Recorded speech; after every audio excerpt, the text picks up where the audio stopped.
绝壁天罡人道。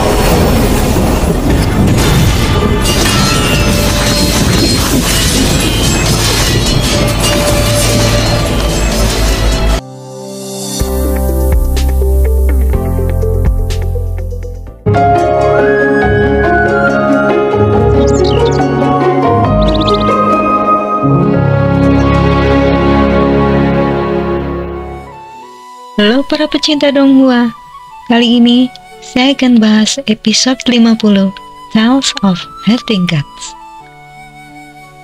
Pada episode sebelumnya, Kanselir Bashan mengajak Chinmu untuk melakukan perjalanan ke perbatasan menuju ke Istana Emas Roland dengan tujuan mencari bagian bawah potongan tubuh kakek jagal. 2 hari kemudian, dekret kekaisaran turun dari kaisar untuk mengangkat Chinmu sebagai akademisi kekaisaran di Imperial College. Kanselir Bashan berpesan pada Chinmu agar pergi ke menara catatan langit untuk mengambil beberapa gulungan kitab teknik dan kemampuan supranatural. Dalam perjalanan menuju perbatasan, Kanselir Bashan akan mengajarinya. Chen Wangyun ingin ikut serta dalam perjalanan kanselir itu. Tapi Kanselir Bashan menolak dengan alasan bahwa jika ia selalu membawa murid dari asrama sarjana biasa, kaisar akan mengira ia berat sebelah dan memberinya hukuman. Selain tabib Chinmu, ia juga akan membawa 1 orang lagi dari asrama pangeran. Chen Wangyun tidak bisa memaksa, walaupun kecewa, ia menerima keputusan itu. Sambil berlalu, saat melewati Chinmu, ia berbisik, "Aku belum kalah olehmu. Jadi, aku belum memanggilmu sebagai paman guru." Chinmu hanya tersenyum tipis. Kanselir Bashan lantas menjelaskan bahwa perjalanan kali ini selain untuk belajar, mereka juga akan mencari bagian bawah tubuh kakek jagal. Malam harinya, terlihat Banteng Hijau dan Huling Er sedang minum anggur bersama dan saling memanggil sebagai kakak adik. Banteng Hijau sebagai adik dan Huling Er sebagai kakak. Huling Er memuji kulit hijaunya yang mirip dengan kulit naga kilin dan mengira Banteng Hijau dan naga kilin masih saudara-saudara. Lantas keduanya ambruk karena mabuk. Dari kejauhan tanpa seorang pun melihat, kakek buta dan kakek jagal sedang mengamati keduanya. Kakek jagal menanyakan berapa lama mereka akan tinggal di ibu kota. Apakah kakek buta tidak akan mencari matanya lagi? Kakek buta balas bertanya, "Dan bagaimana denganmu? Apakah tidak akan mencari bagian bawah tubuhmu lagi?" "Tidak takut dikejar-kejar oleh muridmu yang besar mulut itu. Akui saja, kau juga tidak tega pada Mu'er, kan?" Kakek jagal menghela nafas dan berkata, "Mu'er telah keluar dari Daksu. Kita juga seharusnya keluar." Adegan beralih ke Chinmu yang sedang berada di perpustakaan. Ia sedang sibuk memilih-milih gulungan kitab, sementara Kanselir Bashan sedang berada di kediaman pangeran kedua. Bashan adalah seorang direktorat di Imperial College, dan posisinya di Imperial College hanya setingkat Kanselir Agung. Kemampuannya begitu mendalam dan tak terukur, sehingga tak tertandingi oleh pejabat tinggi tingkat pertama di Istana Kekaisaran. Guru sekolah, guru sekte, dan guru sekte besar manapun. Ia adalah salah satu eksistensi terbaik di dunia saat ini. Jika saya bisa mendapatkan ajarannya, tentu itu akan menjadi hal yang baik. Pangeran kedua tampaknya salah. Kanselir Bashan melihat kegembiraan di wajahnya dan langsung tahu bahwa ia salah paham. "Saya hanya mengajar cendekiawan dari alam 6 arah ke bawah. Saya tidak tahu banyak tentang taman kerajaan. Jadi saya ingin pangeran kedua merekomendasikan 1 cendekiawan." Ekspresi Ling Yusu berubah sedih. Jumlah sumber daya yang diterima putra mahkota jauh lebih banyak daripada pangeran kekaisaran lainnya. Sebagai pangeran kekaisaran seperti dirinya, karena ia bukan putra mahkota, jumlah perawatan yang ia terima setelah lahir jauh lebih sedikit daripada putra mahkota. meskipun para pangeran dan putri kekaisaran dapat memasuki Imperial College untuk berkultivasi tanpa mengikuti ujian. Putra mahkota memiliki tak kurang dari 6 guru tingkat Master Kultus untuk mewariskan pengetahuan mereka kepadanya. Lebih lanjut, Kaisar secara pribadi akan mengajarinya dari waktu ke waktu. Bahkan direktorat pun akan turun tangan untuk mengajarinya. Putra mahkota tidak hanya diajari berbagai macam seni bela diri tingkat tinggi, tetapi juga cara menjadi seorang kaisar agar mampu mengendalikan semua pejabat sipil dan militer. Ia bahkan harus berteman dengan para kanselir istana kekaisaran untuk membentuk istana kekaisaran kecilnya sendiri. Bagi para pangeran dan putri kekaisaran lainnya, bahkan jika mereka ingin bercita-cita naik tahta, mereka tidak memiliki kemampuan untuk bersaing seperti ini. Kemampuan Kanselir Bashan setara dengan kemampuan eksistensi tingkat master aliran sesat. Jadi, meskipun tidak dapat dibandingkan dengan apa yang diterima putra mahkota, masih jauh lebih baik untuk dapat menerima ajarannya. Hanya saja Kanselir Bashan hanya mengajar para sarjana alam embrio roh dan alam 5 elemen. Jadi wajar saja tidak ada tempat baginya. Ling Yushu menahan kekecewaan di hatinya dan tersenyum. Pemahaman dan bakat adik ketujuhku sangat luar biasa. Bahkan guru kekaisaran pun mengatakan dia memiliki bakat luar biasa ketika bertemu dengannya. Bakatnya bahkan melampaui bakatku, meskipun dia agak suka bermain-main. Dengan ketegasan Kanselir Bashan, mungkin bisa membantuku menguatkannya dan sedikit mengubah kepribadiannya. Sementara itu, di samping gerbang gunung, seekor banteng hijau besar dan tegap berdiri seperti manusia dan menggoda naga kilin yang menjaga gerbang gunung. Terkadang ia menarik sehelai janggut naga dan terkadang menyentuh ekor naga kilin. Aku bilang, "Kakak, kapan kamu mau main sama kakak?" Banteng hijau itu mencondongkan tubuh di depan gerbang gunung dengan sekuntum bunga peoni pohon di mulutnya sambil terkekeh. "Saudari, apa asiknya menjaga di sini setiap hari? Biarkan aku membawamu keluar. Dunia kenikmatan sensual pasti akan membuatmu bahagia. Kau lihat bungaku yang cantik ini, akan kuberikan padamu untuk dimakan." Chinmu berjalan ke depan naga kilin. Banteng hijau yang melihat kedatangan Chinmu ketakutan dan berpura-pura pingsan. Chinmu tidak memperdulikannya. Chinmu memberi kode pada Huling Er. Ia menahan napas sambil mengeluarkan botol giok. Ia membuka tutup botol giok dan meletakkannya di bawah hidung naga kilin. Naga kilin langsung lumpuh sambil mengeluarkan air liurnya. Chinmu menampung air liur itu dengan sebuah botol giok. Rubah putih berbisik di telinga banteng hijau. "Jika dia juga menyukaimu, kau akan lebih repot." Banteng hijau membuka matanya dan serentak bangkit berdiri lantas lari kabur. Chinmu memanggil-manggilnya dan mengatakan bahwa ia tidak akan membiusnya lagi. Keesokan harinya di kediaman pangeran kedua, Ling Yuxiu berlari menuju ke arah kakaknya dan bertanya dengan nada gembira, benarkah ia dibolehkan untuk ikut belajar bersama Kanselir Bashan? Ling Yushu mengangguk sambil mengusap kepala adiknya dan berkata, "Kita ini saudara-saudara. Aku pasti akan memberikan yang terbaik untukmu." Lantas keduanya berjalan bersama menuju gerbang gunung. Ling Yushu membatin gembira dalam hatinya karena dengan adiknya ikut belajar bersama Kanselir Bashan, maka itu akan menjauhkannya dari anak buangan itu.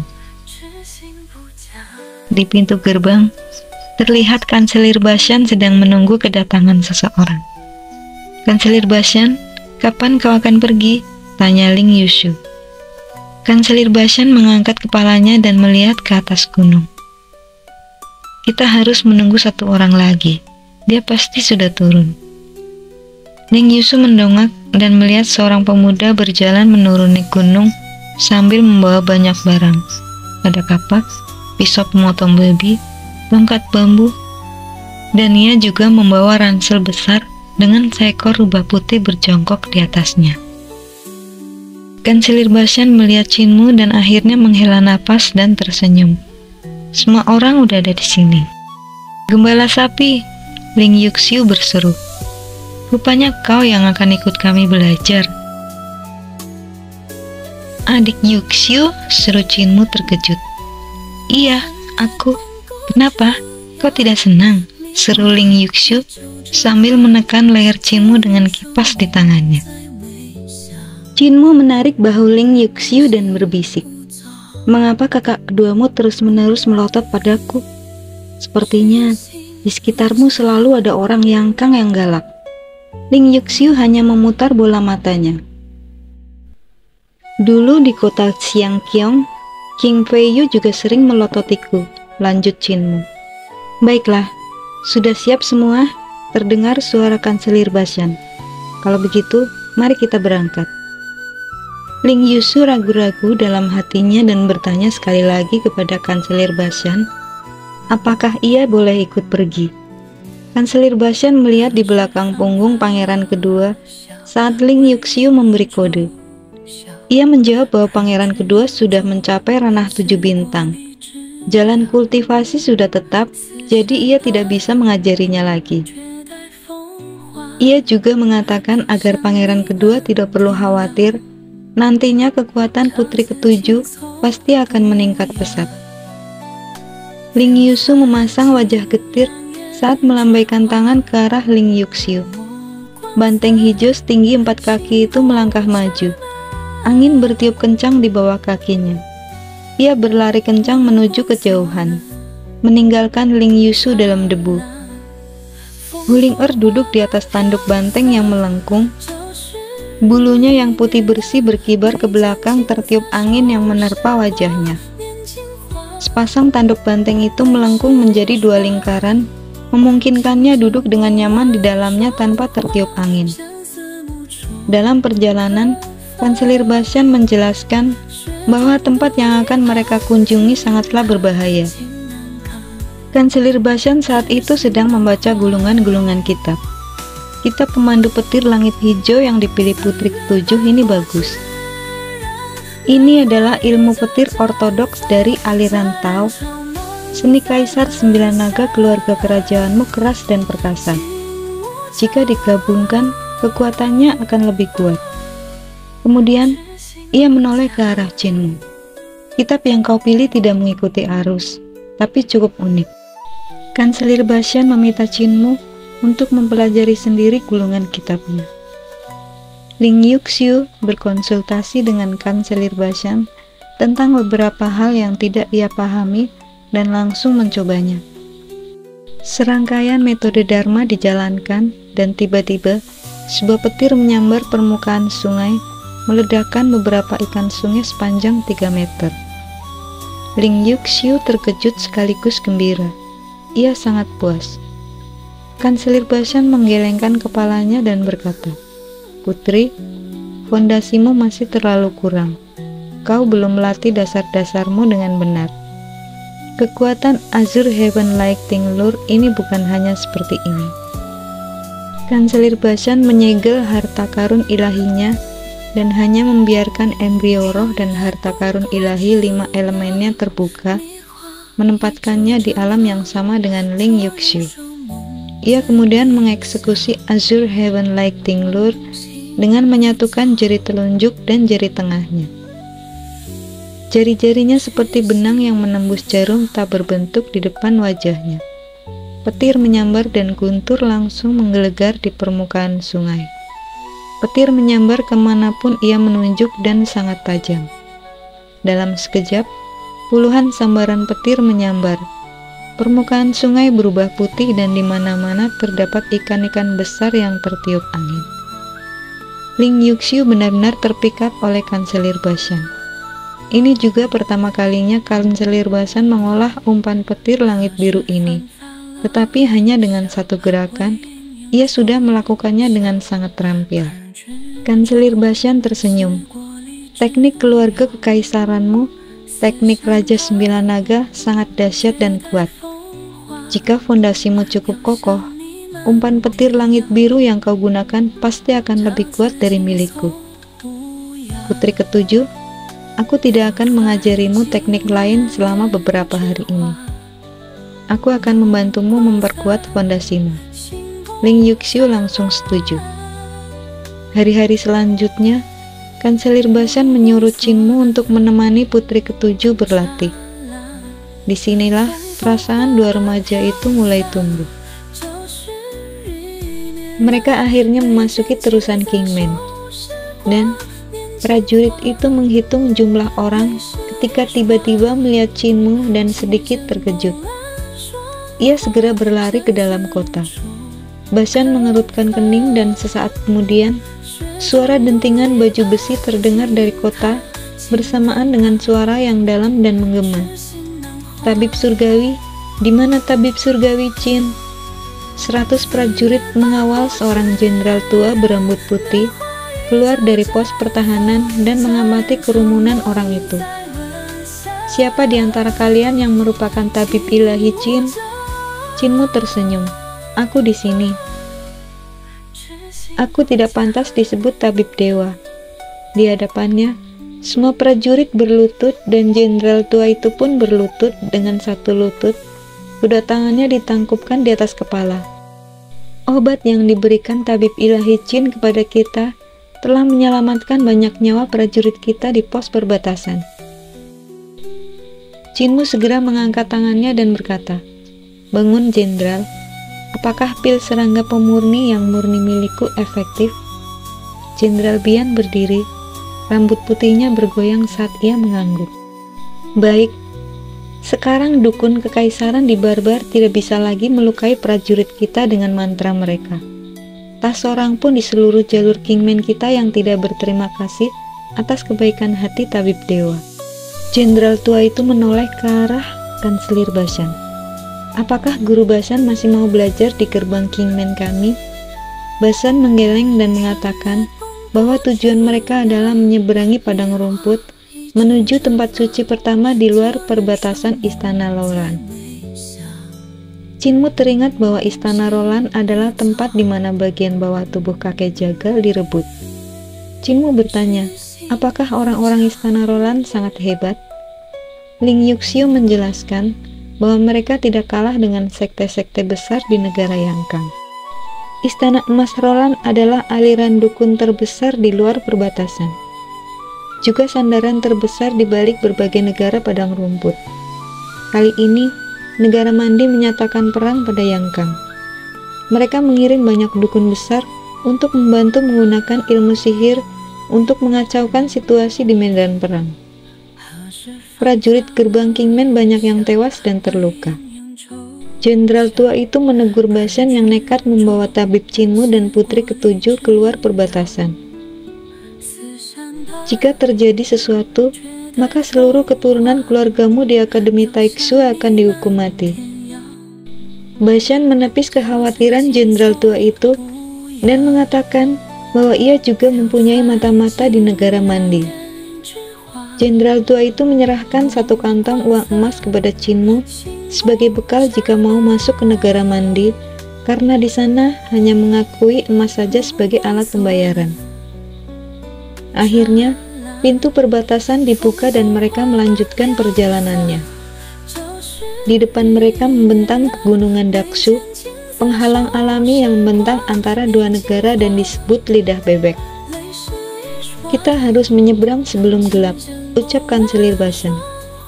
Kegelapan sepertinya melindungi atau mengisolasi Yangkang. Singkat cerita, mereka telah melewati hutan Daksu. Banteng hijau itu menempuh perjalanan jauh ke barat dan tiba di padang rumput.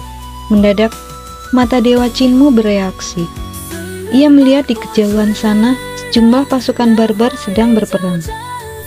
Teriakan pembantaian tiba-tiba terdengar di depan mereka saat medan perang bergeser ke arah mereka.